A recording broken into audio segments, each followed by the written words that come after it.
Mainit pa rin pinag-uusapan ng availability ni Kai Sotto hindi lamang sa Asian qualifiers ng World Cup kung hindi maging sa Asian Games kung saan Pilipinas ang magdedepensa ng titulo.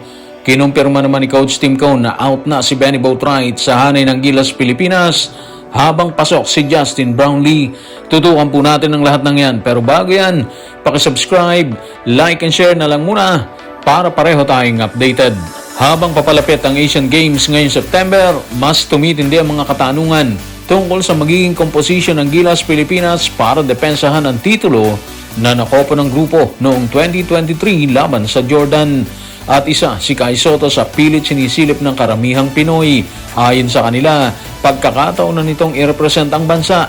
Subalit base sa report ng Spin, wala pa rin itong commitment sa naturang koponan sa kabila ng pagkalas nito sa B-League. Yan ang laman ng report ni Jerry Ramos sa Spin. Ang hindi pagiging sanctioned ng Asian Games ng FIBA ang naging dahilan kung bakit hindi available para sa September 19 hanggang October 4 na torneo ang mga pangunahing players ng Gilas na naglalaro bilang Asian imports sa Japan B-League at Korean Basketball League. Si Kai Sotto ay wala na rin kinabibilangang B-League team pero nananatiling hindi tiyak ang kanyang availability para sa Asian Games habang nagpapatuloy ang negosasyon para sa posibilidad ng kanyang paglalaro sa NCAA sa United States. Okay, siguro unahin natin mga ka-playoffs sa itong mga netizen po natin. Alam nyo ba sinasabi nila? Okay lang daw na hindi muna maglaro si Kai Sotto sa Gilas kasi daw kapag na-injured na naman si Kai, hindi rin naman daw matutulungan ng SBP. Kaya ang payo nila, pera daw muna talaga habang bata pa siya at huwag na daw maniwala sa pagiging makabayan. Yan yung sinasabi nila tungkol dito kay Kai Sotto. Pero, of course, hindi naman lahat ganun ang sinasabi nila. Pero isa yan sa mga nababasa nating comment nila dyan. Kung tutuusin, may point naman, lalo na yung injury, di ba? Mahirap kapag na-injured na ulit. Pero ibang usapan kasi yung national team eh. At malaking tanong pa rin ang kanyang availability nga para dito. Wala na siyang B-League team ngayon. Kaya sa unang tingin, mas maluwag sana yung sitwasyon niya kumpara sa ibang Gilas players na may existing commitments sa Japan at sa Korea. Pero dahil may posibilidad siyang tumuloy sa USNCAA, nananatiling nakabinben yung kanyang desisyon. At dito nagiging komplikado yung sitwasyon dahil kailangan din naman niyang isipin ang direksyon ng kanyang sariling karir. Tama rin naman yung ginagawa niya. Iniisip niya yung kanyang karera. Pero hindi rin may kakailang mga playoffs na malaking kawalan sa Gilas kung hindi talaga siya makakasama dito. Isa siya sa iilang Filipino big men na merong size at international experience na malaking tulong sana sa loob. Lalo na ngayon, yung mga naglalaro sa KBL at yung mga kasama niya dati sa B-League, hindi rin pinayagan ng kanilang mother ball clubs. Mas ramdam yung pagkawala ngayon ng bawat pangunahing player dito sa Gilas. Sa kabila niyan, hindi naman nangangahulugan na tapos na agad ang tsansa ng Gilas, di ba? Ang totoo niyan, noong 2023 Asian Games, nakabuo si Coach Tim Cone ng roster na malaking bahagi ay mula sa PBA at nagawa pa nitong wakasan ang 61-year gold medal drought ng Pilipinas. So tayo yung nagkampiyon, di ba, dito sa Asian Games.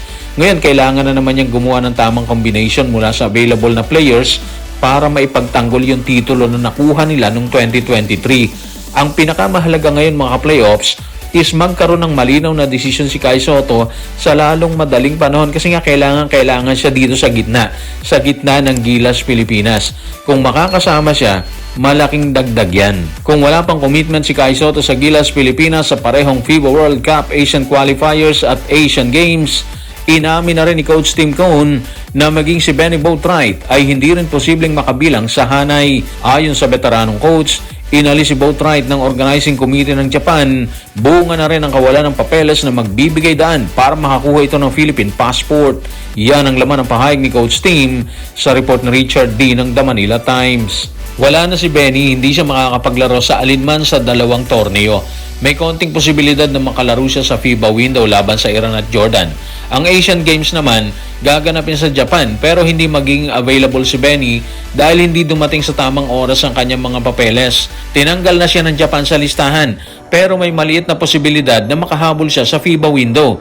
Inaasahan naming makakapaglaro si Justin basta 100% na ang kondisyon niya pagdating ng panahon na yon.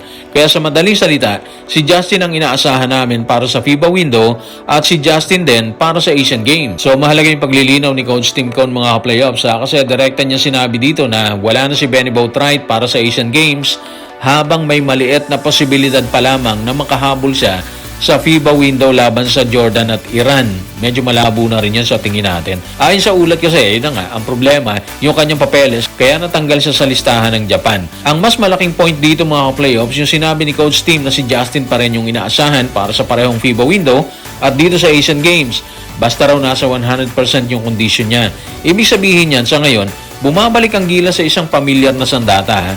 Malaking bagay yun kasi napatunayan na ni Brownlee na kaya niyang magdala ng scoring, rebounding at playmaking sa international basketball, kabilang ang kanya naging malaking papel sa Asian Games title run. Di naman natin sinabi na hindi kaya ni Benny, pero out na kasi siya kasi nga, yun nga, yung mga papeles niya hindi naman po pwede. Pero hindi rin dapat isipin na simpleng kapalit lang ni Benny si Justin. Magkaiba ang kanilang estilo at yung lakas nila. Kaya ang trabaho ni Coach Tim Cone is ibalik ang sistema sa mga bagay na pinakamalakas gawin ni Justin Brownlee. At dahil mahalaga ang August FIBA window sa World Cup qualification, malaking tulong yung pagkakaroon ng naturalized player na pamilyar dito sa sistema at sa mga kasamahan niya sa loob. Sa kabuuan mga ka-playoffs, may malinaw ng direksyon ng Gilas. Benny ang malaking panghihinayang pero Justin ang inaasahang sasalo sa dalawang torneo, sa World Cup Asian Qualifiers at dito sa Asian Games. Ang pinakamahalaga ngayon mga ka-playoffs, siguraduhing healthy si Brownlee at maayos ang supporting cast sa paligid niya.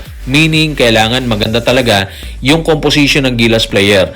Kung hindi man available ang ilang overseas-based player sa Asian Games, kailangan maging buo yung roster at mabilis ang adjustment. Kasi nga, hindi pwedeng iasa kay Justin ang lahat dito sa dalawang torneo na to, sa Asian Qualifiers at sa Asian Games.